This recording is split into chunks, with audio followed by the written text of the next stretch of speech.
为着要因应医护人员欠卡手负担真大问题，卫福部伫咧今年1月就明定医护人员照顾偌济患者的比例标准。不过，工会就指出，无甲隔离病房，也阁有安宁病房这寡特殊的病房，算伫照护的患者内底，根本就无法度真正反映出医护人员的状况，未当改善因的工作条件。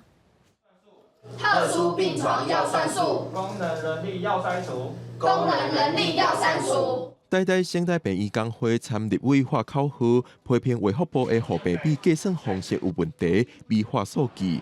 护病比代表一个护理人员爱照顾偌济病人。工会讲，卫福部的护病比只有算急性一般病床，甲隔离病床、安宁病床拢排除在外，造成数据走增。如果是按照卫福部现行的就是护病比的计算方式算出来呢，白班可能一个护理人员是照顾3.8个病人，小夜班呢是一个护理人员照顾7.7个病人，大夜班的护理人员是一个护理人员照顾11.5个病人。你把一般隔离病房跟负压隔离病房加上去，照护量人会相差到53%，小夜班会变成一个护理人员照顾11.7个病人，大夜班照顾17.5个病人，那其实相差是非常大。工会表示，隔离病床、安宁病床的病人也是需要护理人员照顾，但是卫福部伫计算护病比，无甲这寡特殊病床算入去，护病比哪像有达成合理的目标，其实并无改善护理人员的工作条件。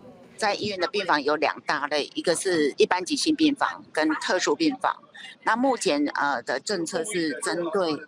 民众使用最多，然后也是护理人员流失最大的这个一般急性病房。卫福部护理师讲，根据法条，特殊病房因为用途无同，做法是按照护理机构设置标准，本家就无算入3班护病比的计算对象。工会团体批评，特殊病房的病人也是需要护理人员照护，对卫福部无算入护病比的做法无法度接受，希望外界重视这个问题，修正护病比的计算方式。